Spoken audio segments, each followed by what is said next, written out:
Welcome back sa aking YouTube channel. Para sa mga first time lang po nanonood, please click mo na yung Jeremy's TV Manila. Anyway guys, wala nang bayad to, libre lang. Tulungan na lang din sa kapwa mo. Alright? Thank you very much po. So, ang topic natin ngayon for today's reflection o ating pagninilayan sa araw nito. Gaano nga ba kahalaga ang isang pananampalataya? Yan guys, di ba? Kasi, alam naman natin, lahat ng tao ay may pananampalataya, pero depende sa pananampalataya mo, di ba? Kasi minsan ang pananampalataya mo ay matatag, di ba? Pag wala masyadong problema, okay ka lang, sige, ano ka pa, praise the Lord, praise the Lord. Pero kapag dumating na yung mga matitinding pagsubok sa buhay, di ba? Doon na lumalabas yung kahinaan mo, na nung sa araw high na high ka sa pananampalataya mo, napakalakas ng pananampalataya mo. Pero nung may dumating na pagsubok, wala na. Unti-unti ka nang nanghihina. So, paano nga ba natin ito mapapanatili, di ba? Yung ating pananampalataya, minsan taas, minsan baba. Pag may pagsubok, baba. Pag wala, taas na naman. So, sabi sa Roma, chapter 10, verse 17, kahit ang pananampalataya ay bunga ng pakikinig, at ang pakikinig naman ay bunga ng pangangaral kay Kristo. And guys, di ba? Napakalinaw. So, hindi lang basta tayo manampalataya, nakikinig ng mga mabuting balita, kagaya ng ginagawa natin dito, ay okay na. So, kailangan lagi tayong may fuel of faith. Lagi tayong nakakarinig ng mga mabubuting balita sa araw-araw guys, kasi sa dami ng distraction ngayon, di ba? Sa dami ng mga nakaka-distract sa ating buhay, di ba? Sa social media, kung ano-ano makikita mo, di ba? Halo-halo na yan, di ba? Kaya kung hindi mo kontrol ng sarili mo, talagang mapunta ka sa mga sites, sa mga TikTok, na kung saan-saan ka na lang dadalhin. Kung hindi ka marunong mag-control, ay baka madala ka. Diba? So, pananampalataya kasi guys, para sa halaman. Diba ang halaman? Bago siya lumaki, diba? Bago siya mamulaklak, bago magbunga, kailangan yan dinidiligan. Diba? Kasi pag hindi yan diniligan, mamamatayan, matutuyo na yan. Kasi ang tubig, yun ang nagiging salitaan ng Diyos na pinapakain sa atin araw-araw. Kaya nga ako sa hashtag ko dyan guys, pagkain ng kaluluwa sa araw-araw. Diba? Ngayon nakalagay sa akin sa mga description ko kasi nga kailangan po talaga natin ng pagkain ng kaluluwa. Dahil kung hindi, talagang matatangay tayo ng kung ano-ano na lang. Diba? Kaya ang gawin mo, lagi kang magdasal, di ba? Lagi kang magsimba, lalo na pag linggo. Isama mo yung buong pamilya mo. Para pati mga anak mo, hindi lang ikaw, di ba? Para full force. Persado guys, ganun kasi, di ba? Kumbaga sa walis ting-ting, di ba? Kapag isa lang, di ba? Ilang basura lang ang nakukuha nyo, isa-isa, baka wala pa, baka mintis pa, di ba? Pero kung marami ang walis ting-ting, di ba? Maraming nawawalis na mga kalat o mga basura. So, ganun din sa pamilya. Kailangan buo kayo. Nandiyan yung asawa mo, nandiyan yung mga anak mo. Actually, ako, pati nga aso namin kayo, sinasama namin din, sa totoo lang.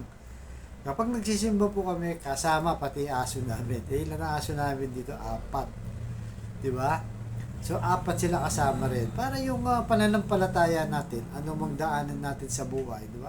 Ano man ang harapin natin sa buhay, maging matatag tayo.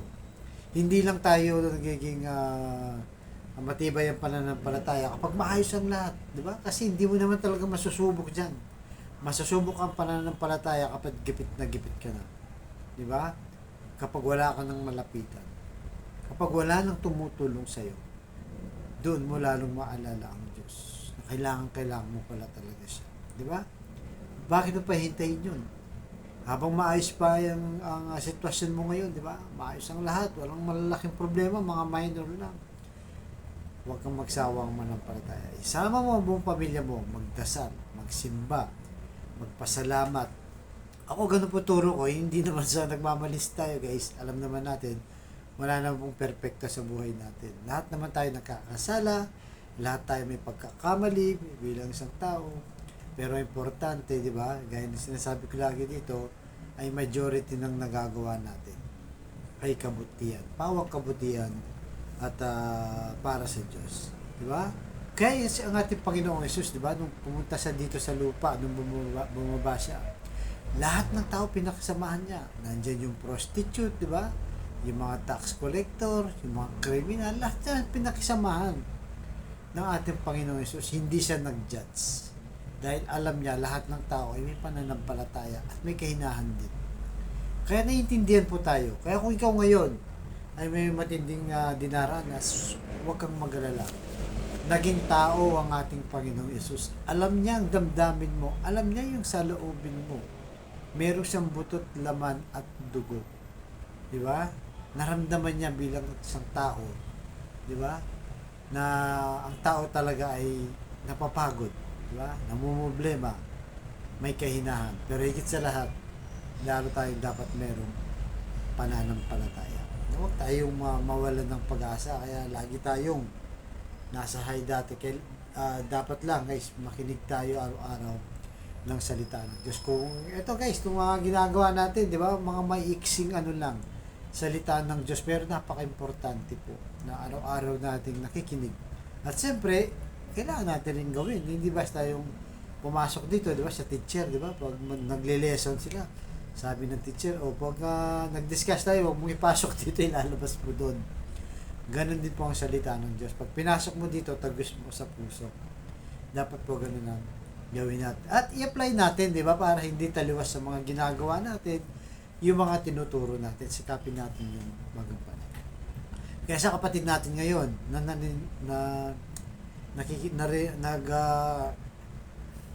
nanonood nanonood sa ating vlog na matindi na ang problema sa karamdaman, sa pamilya, at sa pinansyal. Sabayin mo ko sa napakasimpleng dasal na kung ikay maniwala at ikay magtiwala, lalong-lalo na kung ikay manampalataya sa ating Panginoong Yesus, ay tsak yun, ipagkakaloob sa iyo, ano man ang iyong kahilingan sa kanyang pangalan sa tamang panahon. So tabi manalangin, Lord, i-bless na po ang kapatid namin ngayon, nanonood sa aking vlog, na malubha na po ang karamdaman. Stage 4 cancer ng pulod. Tinaningan na po ang kanyang buhay. At kung ano-ano pang mga karamdaman bumabalot sa kanilang katawan. Ipuhin niyo po ang inyong mapagpagaling na kamay. Haplusin niyo po, Lord. Tanggalin niyo po ang kanilang masakit na karamdaman sa kanilang katawan. Yakapin niyo po ng mahigpit. Alam naman po namin na walang imposible sa iyo kung iyong loloobin ay magiging milagro ang aming matatanggap. At yun na din po sa pamilyang nasira na o masisira pa lang, nagkawatak-watak dahil sa hindi pagkakaunawaan.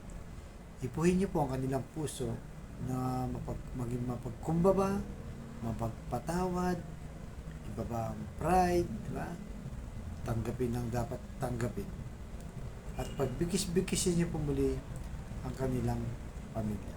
Ganon din po sa pamilyang walang-wala, Lord. Mga kapatid namin, ultimong pambili lang ng 1 kilo lang ng bigas, ng ulam, pambaon sa mga bata, pambili ng gamot.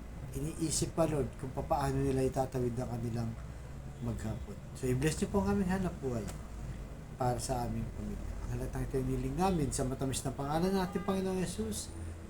Amen and amen. Patawarin niyo po kami sa aming mga kahinaan at kasalanan. Sa ngalan ng Ama, ng Anak, ng Diyos, Espiritu Santo.